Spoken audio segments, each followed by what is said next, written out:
આજના વિડીયોમાં હું તમને લોકોને ગુજકેટ 2026ની ડિટેલ આપવાનો છું.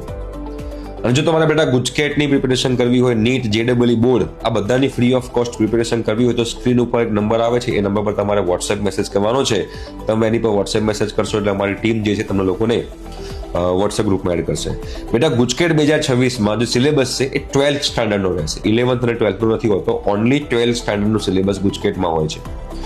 40 માર્ક્સની એક્ઝામ હોય છે. 40 માર્ક્સ ફિઝિક્સના, 40 માર્ક્સ કેમેસ્ટ્રીના અને 40 માર્ક્સ મેથ્સ અથવા બાયોલોજીના હોય છે. એમ કરીને 120 માર્ક્સની તમારી ગુજકેટની એક્ઝામ હોય છે. નેગેટિવ માર્કિંગ આની અંદર હોય છે.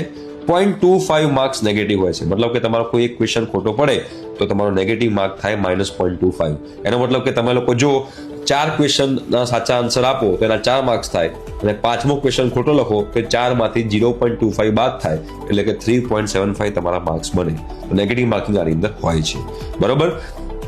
એમાં ફિઝિક્સ અને કેમેસ્ટ્રીનું પેપર ભેગું હોય છે મોર્નિંગમાં અને મેથ્સ અથવા બાયોલોજીનું આફ્ટરનૂનમાં એનું પેપર હોય છે. બરોબર. કલાકનો સમય હોય છે તમારે આ પેપર આપવા માટે. આમાં OMR શીટ હોય છે જેમાં તમારે ઓપ્શન ટિક કરવાના હોય છે. ઓકે, તો આ ગુજકેટ 2026ની ડિટેલ છે. જે લોકોને પ્રિપેરેશન કરવી હોય ફટાફટ વોટ્સએપ મેસેજ કરે.